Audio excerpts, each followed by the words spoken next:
So these two companies are both organisations where gender diversity in male-dominated areas, in male-dominated careers, is being prioritised, and where the benefits and the change processes are being realised.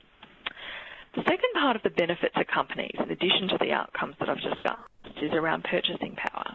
So thinking about who actually spends money in families, who actually buys products. Women actually hold a huge amount of countries like Australia. Now, that's not true all around the world, but women are the ones that make the decisions about. Then companies need to be reaching their ultimate consumers. The statistics at the moment look like women accounting for 85% of all consumers. So if you think about a scenario where a company is marketing because the large numbers are held by men, they're actually missing out on understanding. So smart companies who are really getting ahead in this space are recognising increasingly that they have to find ways to market to their female clients. And there's been some really fantastic examples of where this has worked, including in understanding the technology in cars and the way that we build cars. When you actually talk to women about their expectations,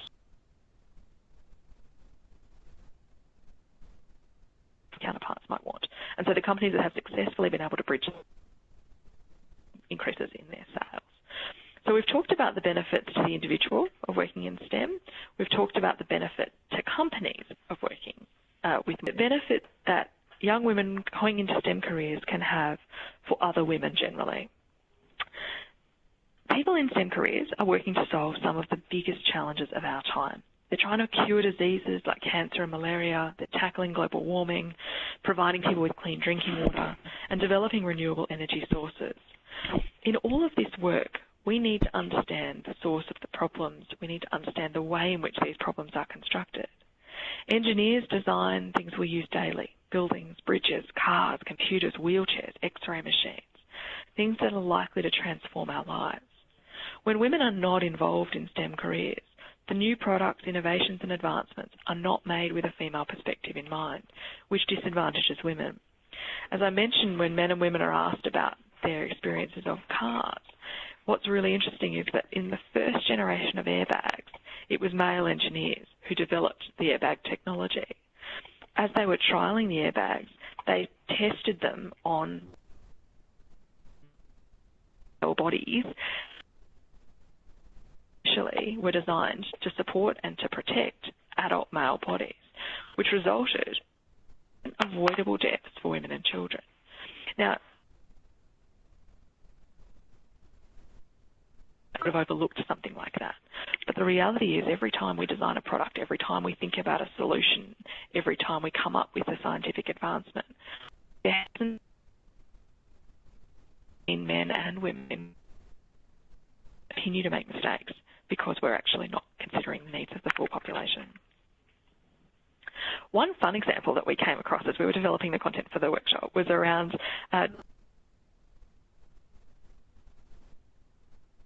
upgrade of the icons for friends and group chat on Facebook.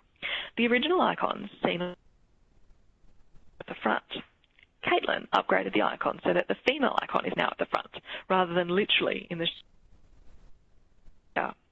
It might seem like a really small change, but when you think about Facebook having access to 900 million people every day, that's the number of access points in Facebook each day, small symbolic changes like this can have a huge impact on stereotypes and societal attitudes.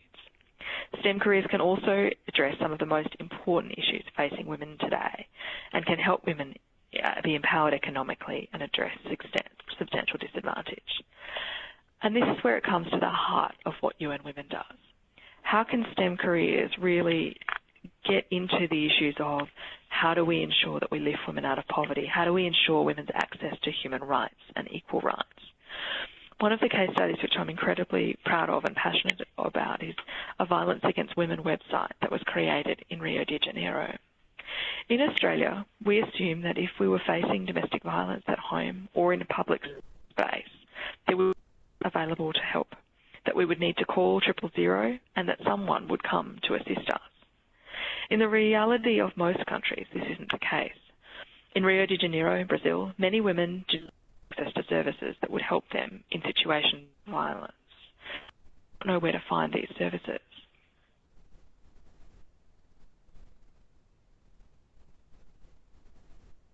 It works with a smartphone to bring together information on support services for violence. The online tool is created so that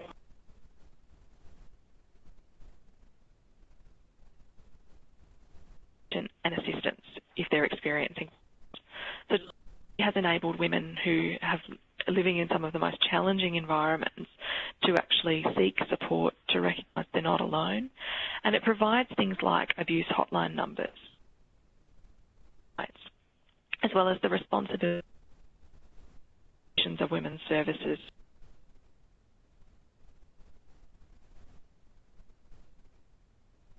So they can locate their nearest women's centre, their nearest police station, their nearest medical centre. And again, these things might seem like basic pieces of information, but if you're in crisis, if you're someone experiencing violence, then they are absolutely invaluable. Young women leaders, various marginalised, have been trained in the health promotion centres to teach their peers about the website.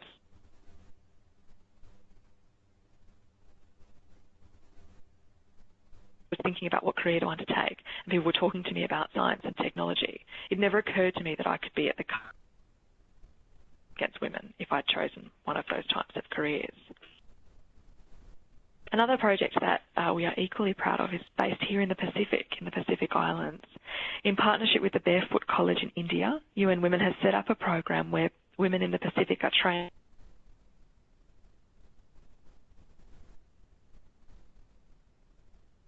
and you can see some of the pictures of women building the technology on your screens. Women are responsible for the maintenance and repair of the solar panels in their communities, which provides ongoing employment. And the solar engineers then have access to their village leadership, and they suddenly become a really valued part of the community because they're providing a service.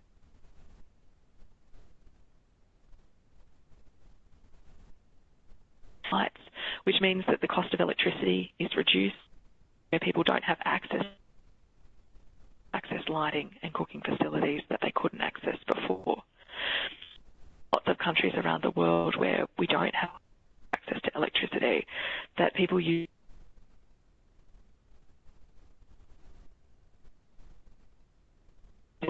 not much younger than many of you on the line today, are actually setting up because of those kerosene fires, the number of houses that burned down because all in the name of trying to be able to stay to your homework is extraordinary. These solar panels not only provide employment for women, but they also provide the power and to support their families. And so another wonderful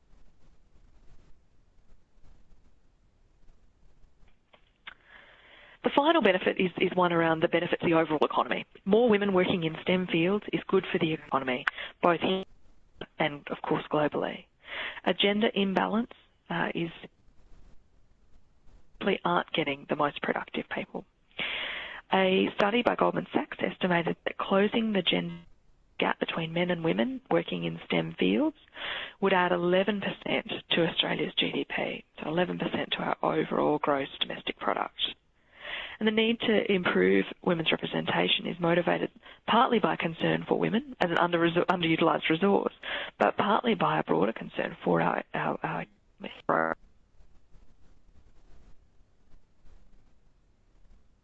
in the future, 9 out of 10 jobs will require STEM skills. So this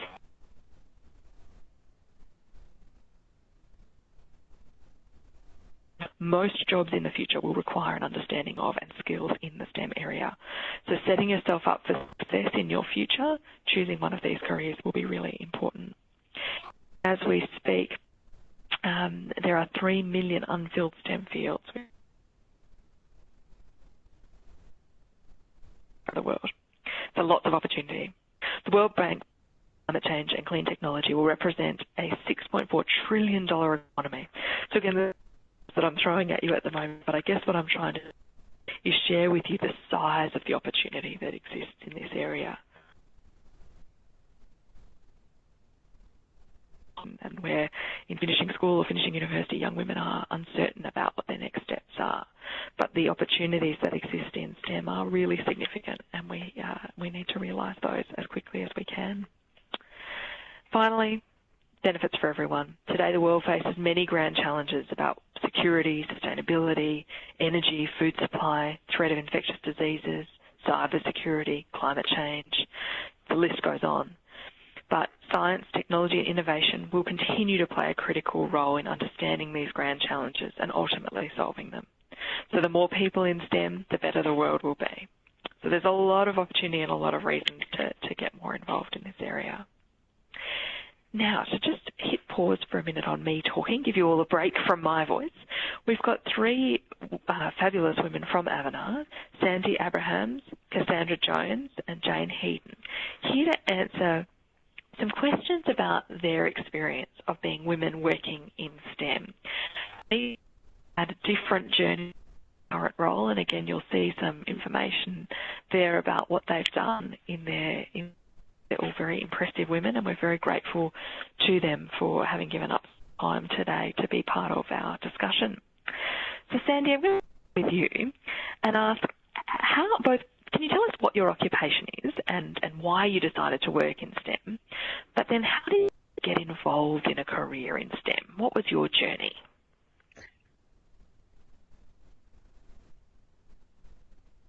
Part of this event. So yes, my career, or my role right now, I'm in Avanade, and we have around about 300 people client facing, so just projects, doing excellent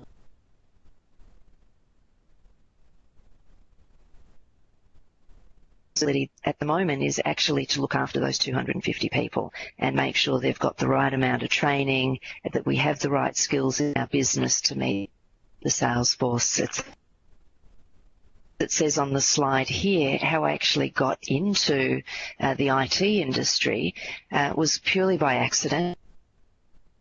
The school I was at didn't have a computer. I came from a country town and there was an opportunity to do a university degree where I could do 2 degrees but only have to do 1 year extra work, and I thought that was a bit of a bargain.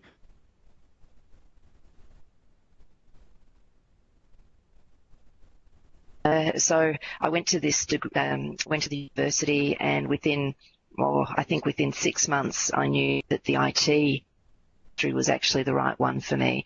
So I kept on with the business degree, and that actually good stead, because particularly there weren't many people who understood both business and technology. So I was accountants in accounting and help deliver a solution, bridge against both areas. So that was how I got there. Yeah. And then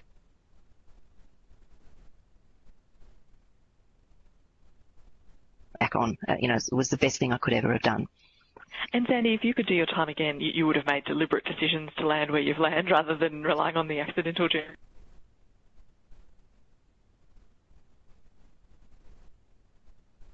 I was thinking about the advice that I would give people, and sorry to jump to that, but when I think about the advice I'd give, once had a very, very important man in my work career.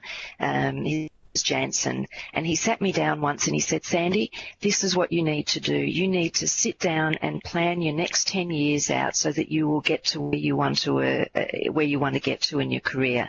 And I love the man dearly, great mentor for me, but I walked out of that meeting and thought there's no walking meeting with the global CEO of Avanade this morning, and we talked about exactly that sometimes it's serendipitous. Sometimes we actually don't know opportunity will take us, but you've got to have the courage to take those opportunities. So I know that I would make such a clear-cut decision if I had my time again. The journey's taken me on a wonderful path that if I would have planned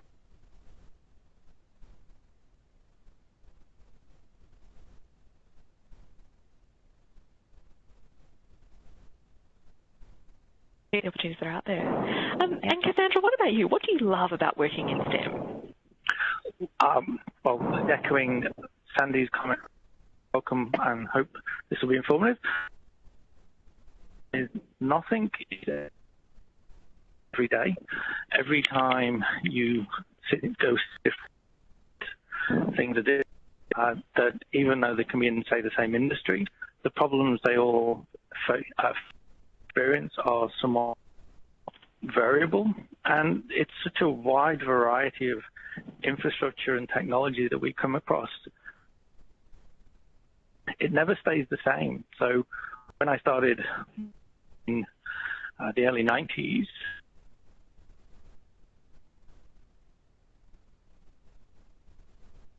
and a lot of the technology that we're using today, especially sort of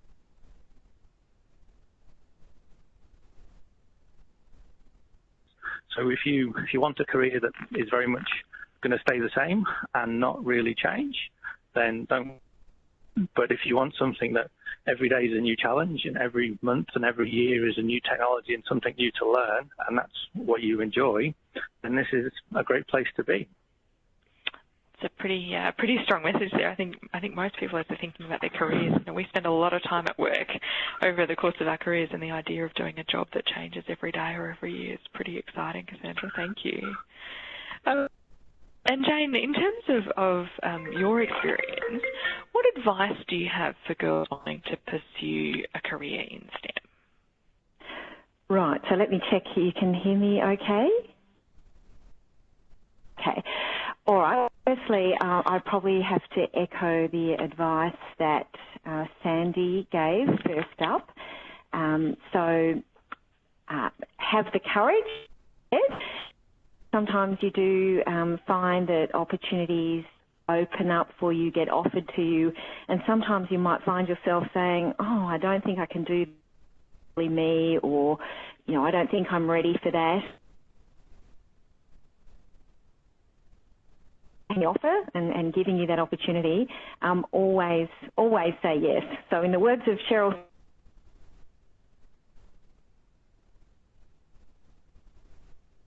someone out there thinks you're good enough to do it, that means you are. The other comment that Sandy made, sort of listed advice too, is just around the importance of mentors. So finding some fantastic women that inspire you, senior to you, they may be peers, they may be in other industries, but find those inspiring women and try and find opportunities to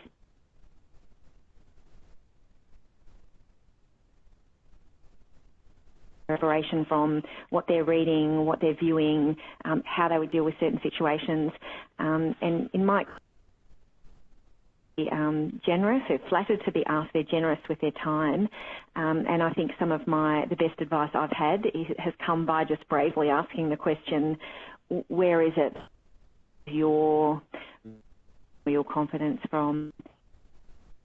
And my final piece of advice is to follow your passions.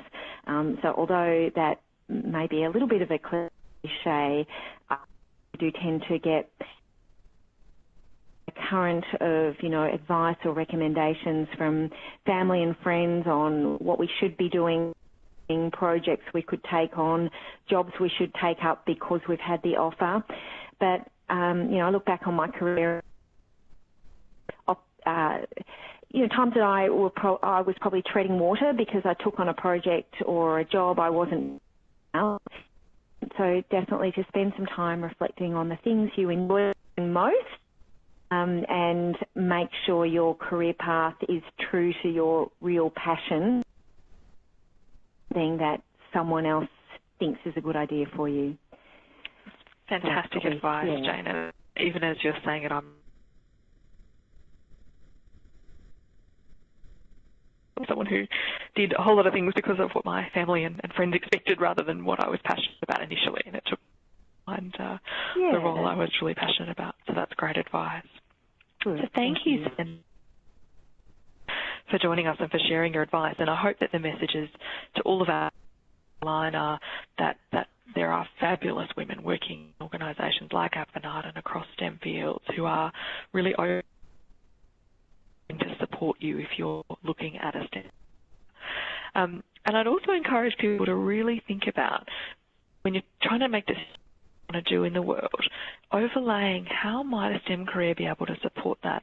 In organisations like UN Women, we get approached a lot by young women who want to work in the UN or want to contribute to global development, and they think that the best path to do that is through like law or policy. But actually, like the two examples I just shared with you from Rio and the Pacific, biggest ways you can contribute to global human rights and development practice is through technology. So thinking differently about getting to the same outcome idea.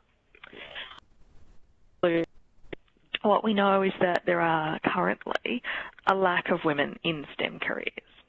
And I might ask you all just to pause for a minute and type into system, to type, who's the first scientist, engineer, mathematician? Who's the first person that comes to mind when I say scientist or engineer?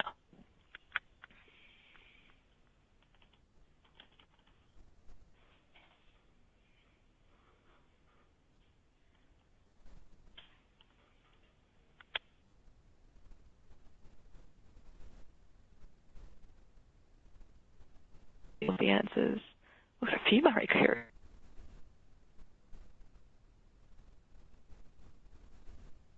Quite amazing. Oh, Jeff Garrett, fantastic. Einstein, Mark. To see is that the vast majority, and it's true, because this industry actually has, I guess, a male dominance, but also we're really aware of the male success stories, and we're less aware of some of the incredible women that have actually to STEM careers. The sad reality remains that women are hugely underrepresented across all STEM fields. In 2011, the percentage of qualified women employed in STEM careers in Australia was only, and what that means in the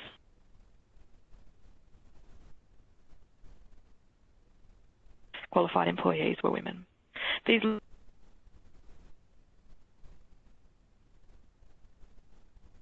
population that was employed in 2011. Significant amount of drop-off between the number of people accessing degrees and getting qualifications and the number of people.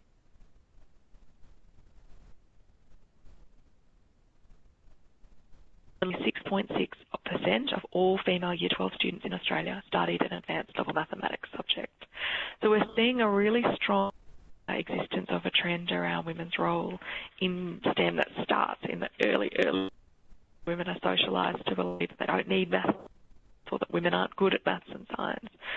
And unfortunately what that's meaning is we're getting locked out of some of the highest paying and most innovative and interesting jobs. So we're really asking everyone who's on the line today to think about how we change these statistics, not into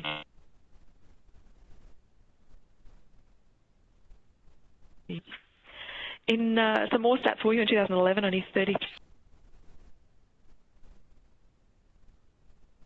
So I think that, again, that's quite interesting around the number of women starting careers. But what we know in the UK is that around 70% of women have IT degrees, and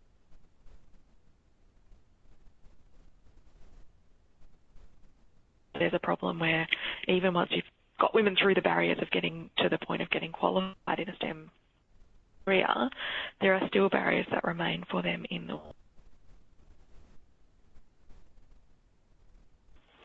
We know that we need to increase the number of women in STEM. We know there's huge benefits to doing so. In order to do that, we're going to need to ensure that women are continuing mathematics, and particularly the higher mathematics, and also science. We need to rely on our teachers and our mentors and parents, push women. Innovations from the University of Sydney, who have announced over the weekend that most of their undergraduate degrees will require mathematics up until Year 12, which I think will start to change.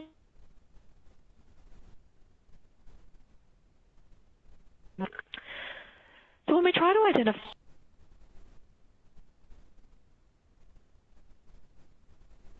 aren't studying STEM in schools? Why aren't they choosing degrees in engineering, maths, computer sciences? Why aren't there more in STEM? There's a video here that I hope is going to play.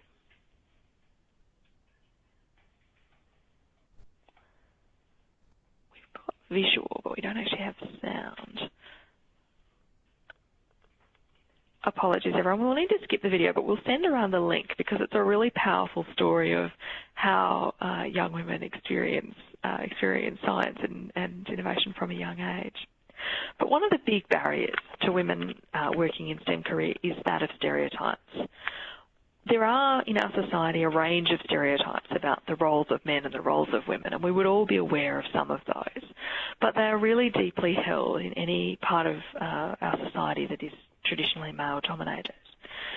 Stereotypes mean that we associate certain types of careers with masculinity and others with being feminine. So, for example, teaching and nursing are widely seen as typically female careers or feminine careers. And on the other hand, maths and engineering are typically viewed as masculine careers. Then you can test this in a whole lot of ways. If you go out and talk to young boys and girls at school and you ask them to draw a picture of an engineer, they will often draw a man who's an engineer. If you ask them to draw a nurse, they'll most often draw a woman. So, of course, these stereotypes are not or talent or merit. They're informed by what has become societal norms. And in many cases, we need to really adjust and take conscious societal norms, because otherwise the impact continues to be realised. And we know that stereotypes directly relate to the level of participation in certain fields. Part of stereotyping is what we call unconscious bias. And this is the idea that in our society we all grow up and are influenced by a whole range that influence the way we see the world.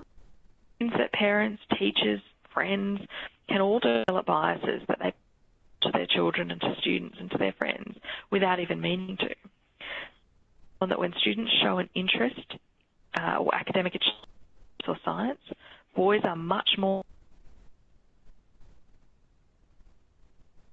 into a career. So that to me is really interesting. So boys are rewarded and encouraged often to translate talent from a career. It is that if they tell girls that the test is particularly hard, girls are likely to perform, whereas there doesn't seem really hard. So what that implies is that we need to be really mindful of the way in which we talk to young men about certain things. So if you say to a group of young women, oh, this math test is incredibly hard, everyone's going to fail, more women will fail than would have if you just said, here's the math test, everybody gets started. So biases in the way that we talk about things can really impact decisions and can create fear that mean that people make different choices. And the stereotypes have negative impacts on the women who do make it to STEM careers.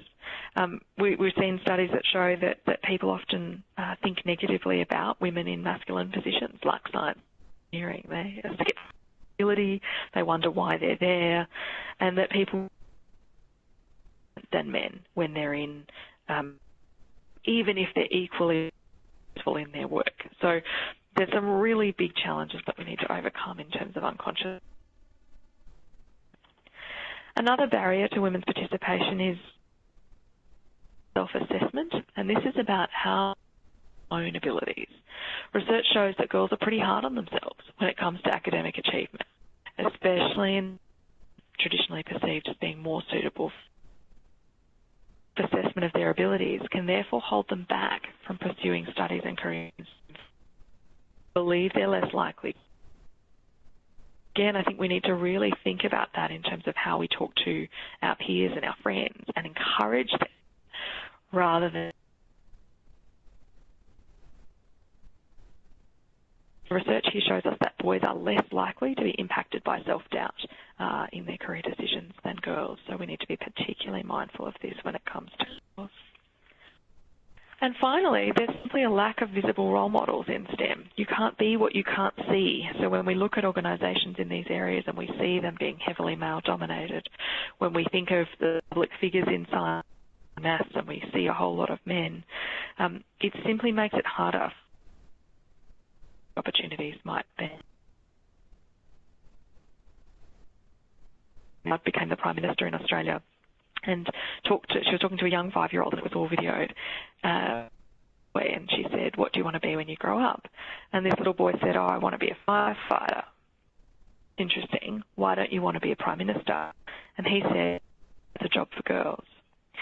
And it was the first time in our history where young children could actually see a woman in that role. And what was very evident was that in just seeing a woman in that role meant that children identified that role as being for a woman. So by extension, if we continue to see only men in leadership positions, young girls as old as 4 or 5 opt out of STEM careers. So we need more people to opt in. We need more role models. And women like the women we had the chance to talk to, Cassandra and Sarah, that we really need to profile those women and the amazing work that they're doing.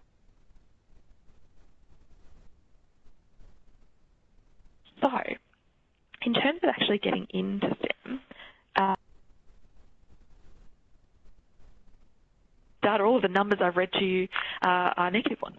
With the stereotypes and the pressures, how are we actually supposed to make it in STEM careers? Well, the key thing is the stereotypes and assumptions and proving them wrong. And one way to prove them wrong is for more women to get STEM. I was really proud to see our global ambassador, Emma Watson, responding to it on your screen now. A young woman said, "My dad says I can't be an engineer because it's a man's profession. What do I do?" Emma Watson advised to the young woman, engineer. And I think that's a message that time a woman gets a job in a STEM field, girl decides to continue their studies in science or maths, attitudes will be changed, stereotypes will be broken. So let's take a couple of minutes to look at some role models who exist in and who have followed their dreams and pursued a career in STEM. Some of them you will have heard of, some of them you may not. We may not have time to run through all of them, but information will be available for you after the session. The first one, many of you will have heard of, Marissa Mayer. Marissa joined Google in 1999 as the company's 20th employee. So back when Google was very small, and she was the engineer who joined the organisation. She actually Marissa Mayer. She also played instrumental roles in developing well-known female things that again today we totally embedded in the way we became the CEO of the search engine Yahoo, and in 2012 and 2013 she led the Yahoo acquisition of the site Tumblr, $0.1 billion transaction. So this took a position breaking down those and has absolutely succeeded to become one of the most well-respected global leaders in business. The second woman who I think is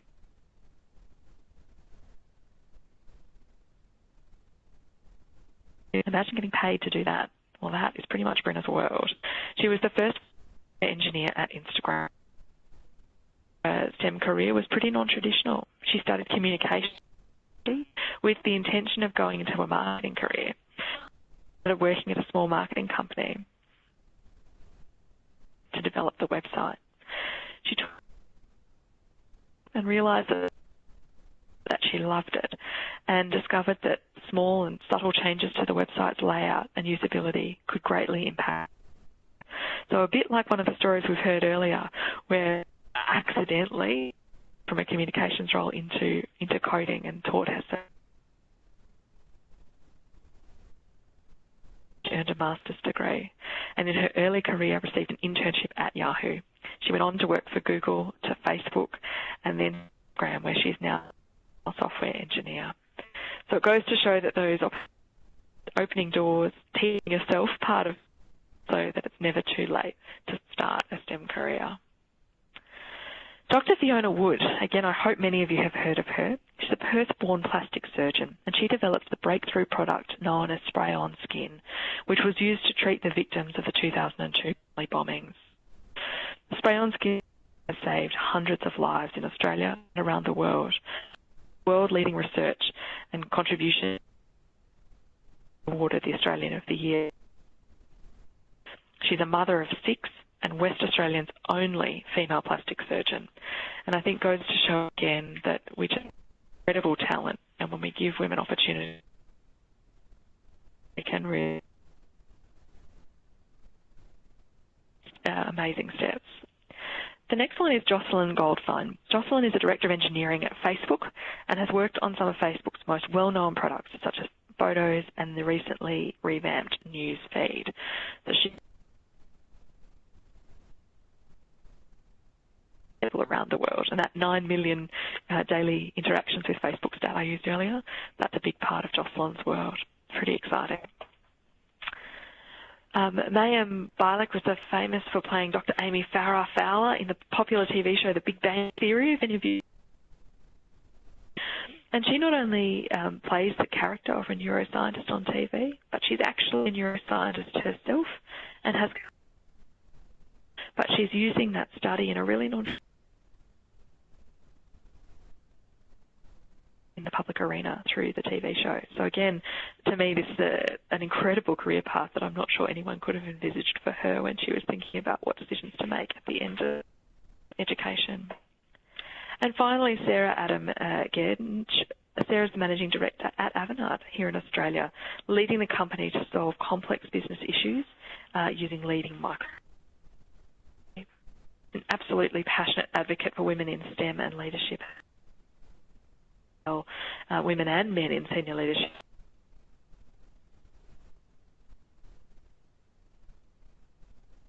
In Avanade's leadership by about 10% since becoming Managing Director, which is a pretty incredible result.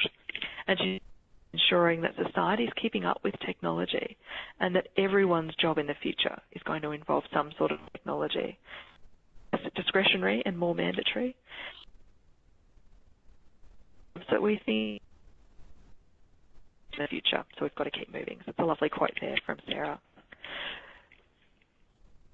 Denise Goldsworthy, I also want to draw your attention to. Denise is a wonderful example of a woman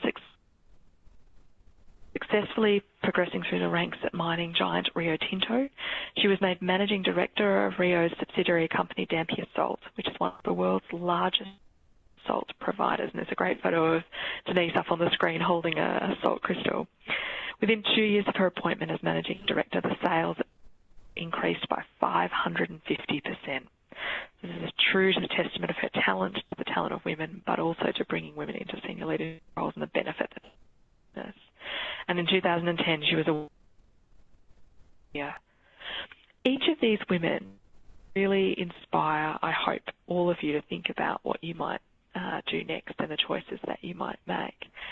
How to actually follow in their footsteps and take the sorts of opportunities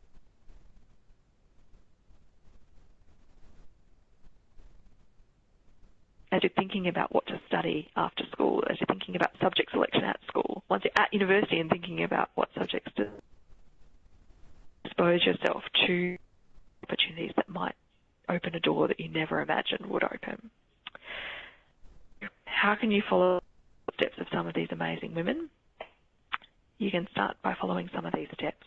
If you're at school for your final exams, consider studying science or maths. If you are already studying science and maths, consider, and even if you're finding it really hard, stick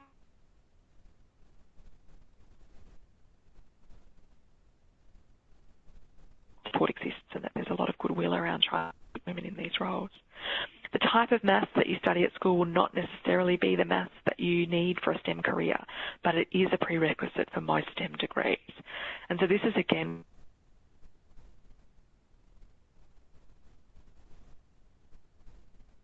it's a means to an end, and the maths that you then go on to learn and the study that you might have in a STEM degree is so different and diverse.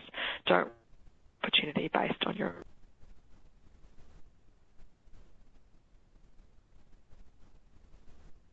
STEM-related holiday camps. There's some cool opportunities for Year 11 students, like the National Science Forum, which is an annual 2-week where students are encouraged to think about different careers in science. School, which again is a 2-week residential program at the ANU here in Canberra, where talented senior students can come together and learn about different opportunities in mathematics. Science School, which is a 10-day program for students 12, again bringing together people from around us to talk about programming and website development. And we've actually provided you'll get after the session a link to some upcoming programs and opportunities. If you're already at school and you have picked subjects for your final exam, and you maybe math, then there's the opportunity to do a bridging course. A lot of us think that if we haven't done prerequisites for uni, then we've ruled out different. Universities have what they call bridging programs that essentially aim to catch people up. And the frightening thing is that you can actually catch up on your maths or science usually summer at a university course. So, for example, University of Technology, QUT, has bridging programs in chemistry for any student that wasn't able to or chose.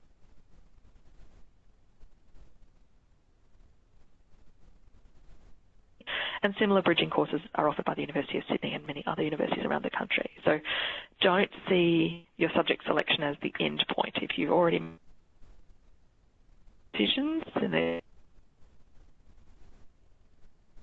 for those of you who are online who are already at university but not studying a STEM degree, consider taking up an elective or actually getting some exposure to the types of things we've been, whether it's basic engineering, whether it's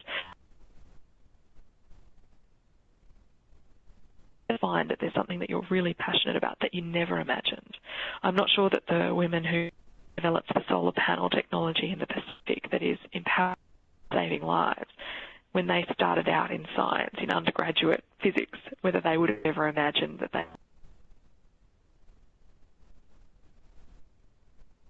get some exposure. Research the types of graduate programs for university students. There's some great graduate programs and related companies. Avanade has a grad program.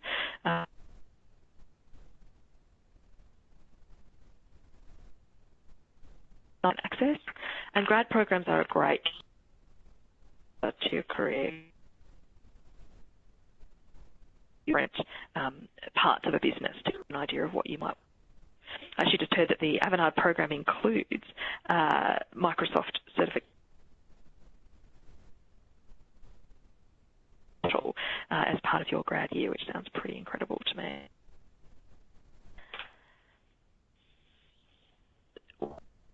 There's a lot of different ways in which you can, as you heard from our panellists earlier, one of the most important things to do is to find female role models by you and research their path. What have they done? What jobs have are great ways to research people's careers. You can actually look up someone who you're interested in. If you pick Marissa Mayer, and you can see what her first graduate job was, all the things she's worked on. And so you don't actually need to know her personally to be able to get a sense of what are the types of things that might. And of course, we encourage you also to contact women who ask them to take the time to have a cup of coffee or to come and visit your college and share their experiences, because it is through that sharing of experiences that we all learn so much.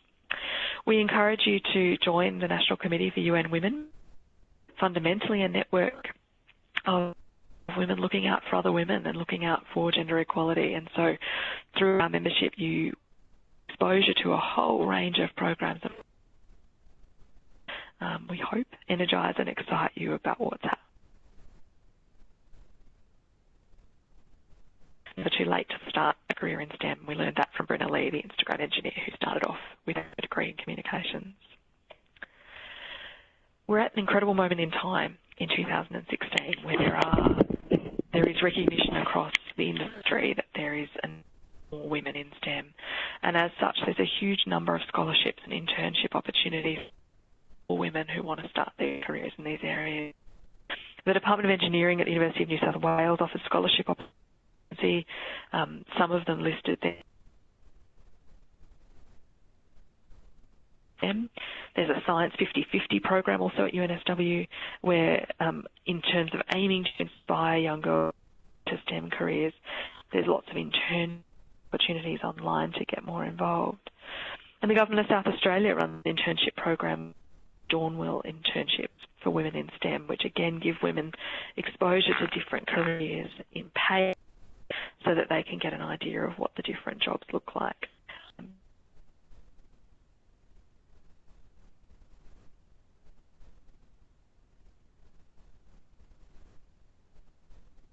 Of ways in which you can get exposure to these types of opportunities, and ways that you can also meet people from all around Australia and build your networks and make friends who are all interested in the same areas that you are.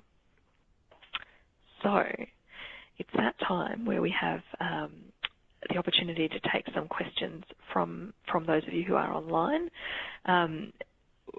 Feel free to ask questions about the content that we've covered. Feel free to ask questions about content that we haven't covered. And if there's any personal questions that you have about things that you're doing, then please let me know if I can respond to those. What you need to do if you want to ask a question is type them in. So on the screen you'll have a little box where you can type in the answers that you typed in for your scientist, and you need to type the questions across to us because unfortunately we don't all have voice activated on the program.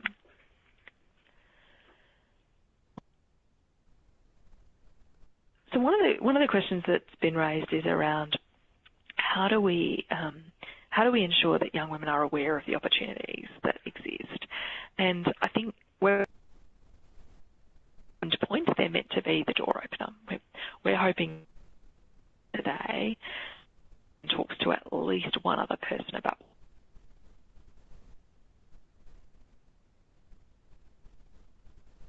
at Avanade, if even a couple of you sit down and think about what might be possible for you to do in your careers as a result of what you've heard today, then that's a fantastic outcome. So how do we spread the message through talking to people?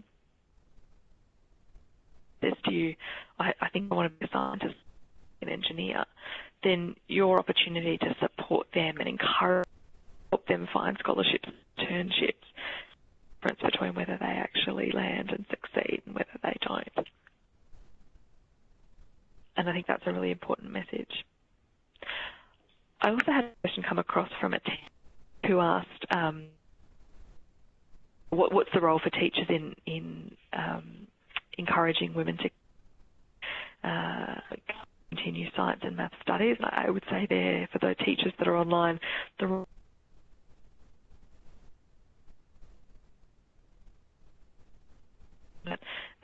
young women are more likely to not believe they're good at something, and if they don't believe they're good at something, then they're more likely to not. And so the teacher's role in encouraging someone saying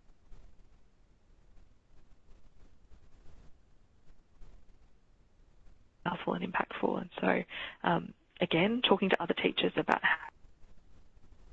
how is really critical. We've had a question texted through about find more scholarship opportunities. Again, I would really encourage you to Google scholarships and STEM. There's a lot out there, and it will depend on what area you're. But almost every big company has interns,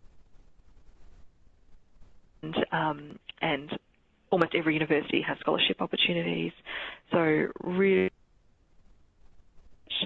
But also in the webinar kit receive after the webinar, there's lots more information about different scholarships and opportunities.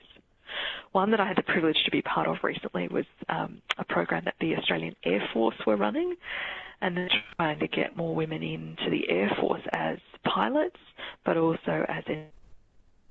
And they actually host a flight camp. So for years 10, 11 and 12, these to live on a defence base for a week, Air Force plane, in simulators, working on an and these young women exposure to all sorts of different roles and jobs in Air Force while living on a base, which is pretty cool. And so interested in, it's called Air Camp. Just come through is, how do we overcome? I think it's a really complex question, and hopefully we've touched on some of it in the content of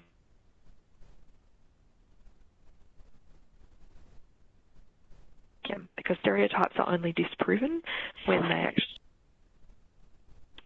So we need to get more women into all levels of engineering, techniques, but then we need to actually be having the conversation with the public, and that's something that UN Women does very actively.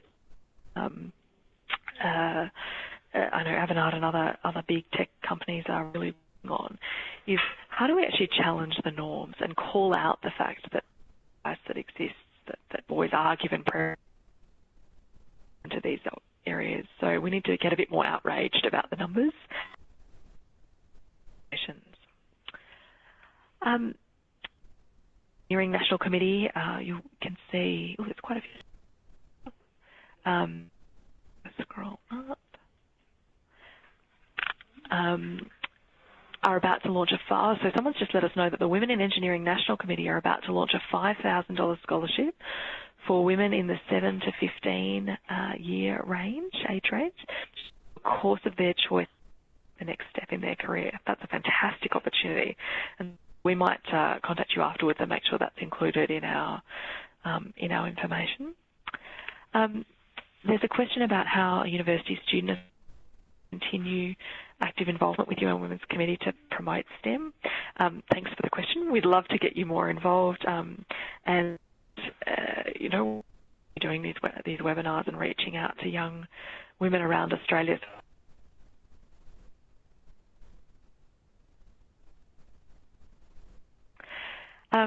Melbourne Girls Grammar has let us know that they've offered an opportunity to have some time off and to get an externship, so the idea of doing some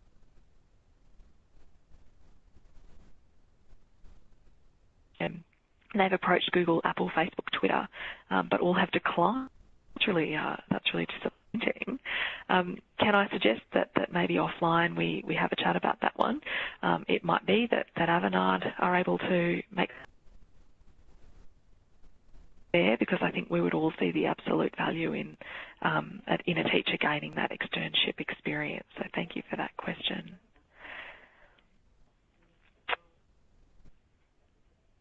And sorry, just to clarify from Joe, the $5,000 scholarship intern is around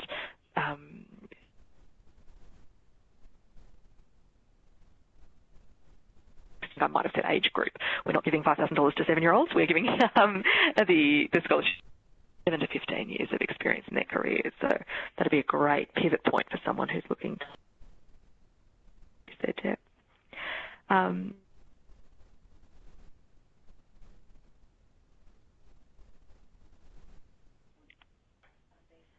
One of the earlier comments around, might just come back to, was around how do you actually find a mentor?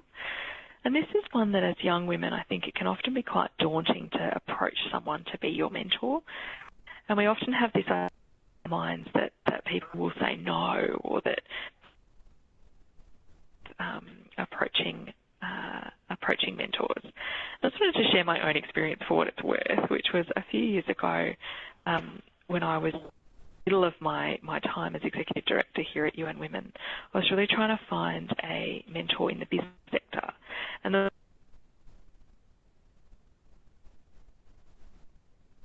I thought, I wonder if she would ever have a coffee with me to talk about her career and about women in business league. Ruled it out of sight. I thought there's no way someone like Gail Kelly would make time to have a cup of coffee with some random like me. But one of the women in my network encouraged me to write to her. And what happened was she actually did say, of course, come and have a cup of coffee with me. And I was incredibly nervous. But just from a simple letter saying to a woman who I of coffee and share with me some of your advice, resulted in a relationship that was wonderfully supportive for a number of years. And so I guess taking the chance, some people will say no, and obviously had an experience where a number of companies have notched them back for an experience, but that shouldn't mean you stop looking for the opportunities, because for to be seeking a mentor. Another question.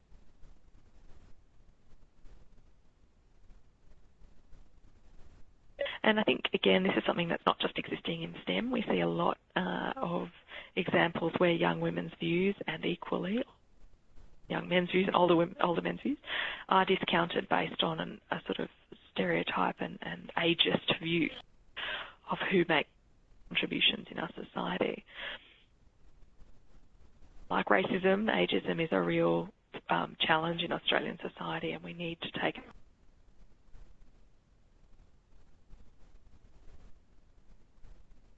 each other, that young women continue to support each other and make a difference.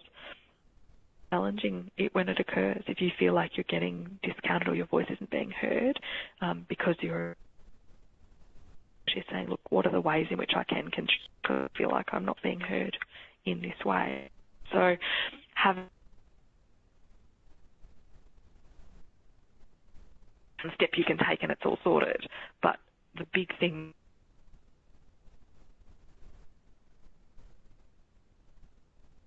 the most significant way to affect change. About whether there's any area that UN Women would like to touch on, considering PhD topics needs to be known in this area. Again, it's probably one we can take offline a bit, but understand, I think, the experience of women. There's sort of two main issues. How do we get more women into STEM? And how do we keep them? And I think that experience of women's employment in STEM careers and in non-traditional organisations is one that is very important to look at, and there definitely would be a PhD in that, I suspect. And how in an industry, tech industry, that is fundamentally about ability and doing things differently, we still see some really traditional norms about the way work gets, hours of work, etc. So there's definitely a lot of research to be done there. And then lastly, we've had a question come through about how does Australia compare globally to other developed countries with regards to female participation. What we know is there's fairly consistent across our like countries. If you look at the UK, Australia, Canada, we see consistent challenges in both the number of women doing the science, maths subjects at school, the entrance to university, and then the entrance into career. Than the UK on the number of women who are degree still working in STEM jobs, but only. And so, for me, there's a really big opportunity here to the gap and to address some of the concerns and to learn from the best practice around the world. There's been some really interesting work done in the United States about attracting more women into STEM jobs, and the chief information officer, chief of the US government, actually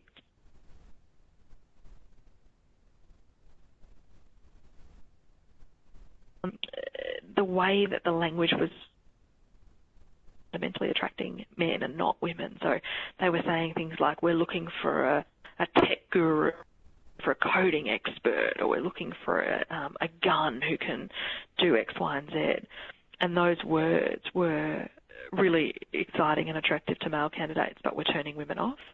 And so just understanding that has meant that they've been able to change the way in which they actually approach and write job ads, and they've seen an immediate outcome, which is more women applying for roles simply by understanding what they were missing out on. So there's some great best practice.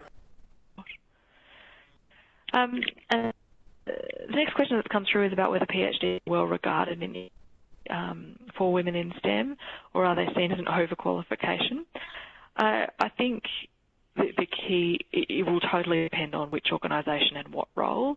I think there's a narrative in Australia about people being overqualified for roles, which I always challenge. And I think I'm not quite sure what that actually means if someone's overqualified. But I think there's always a balance of research and education experience and practical experience, and that businesses are looking for a balance of both. And so there's no one path to take a path of getting industry experience that will be the best way to go. It'll be a combination of both. Now, everyone, that's about all the time we have for questions and comments. I apologise if there are some that I haven't got to, or if there are more typed through. But we are very committed to finishing up on time. There's one last through which I'll try and answer just because I think it's one that we probably haven't covered. Absolutely wrap up on time, which is there's a big drop-off of women at the 5 to 15-year work experience range as they find it harder to access flexible work and might be taking a break to have children. Now, this is, again, an issue that's not unique to STEM. We see this drop-off in almost every industry to different levels, but absolutely in STEM it's more pronounced. And, again,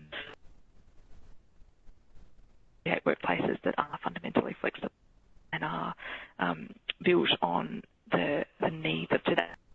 Most of our workforce was structured and built and for men, and assumed that there's a sort of stay-at-home full-time carer to take responsibility.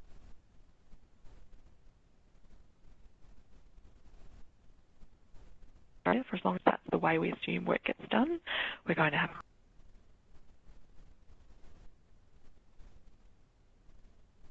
like Telstra, who have declared that all the jobs in Telstra are now flexible, so you can negotiate with your manager where you work, what hours you work, how you work, and you can make that work around your home life responsibilities, and huge employee engagement increases and benefits in terms of productivity. So, increasingly, more and more data that flexibility is very important and is crucial for business. There's probably a whole other webinar that we should be doing on workplace flexibility, though, everyone, and I will wrap up. We've talked about, at a really fundamental level, what are we talking about when we talk about STEM careers?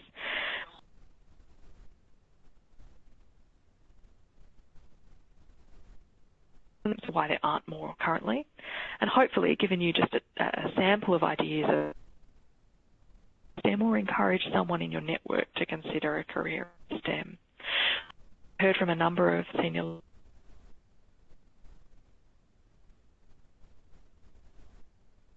some inspiration from the case studies that you've heard from Avanade, from Horizon, the train company, and also from in the slideshow. And hopefully for each of you, there's at least one or two things there that you didn't know before that you'll be able to take on forward and share with your networks. And we really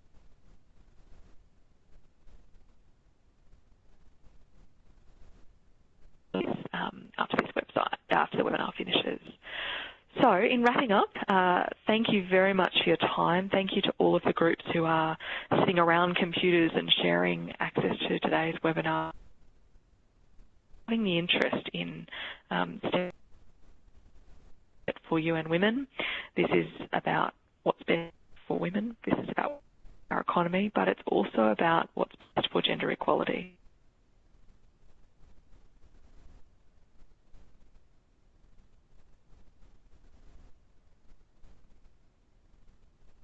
We're really thrilled to be partnering with Avanade on the Break Webinar Seminar Series, and look forward to engaging with you more in the future.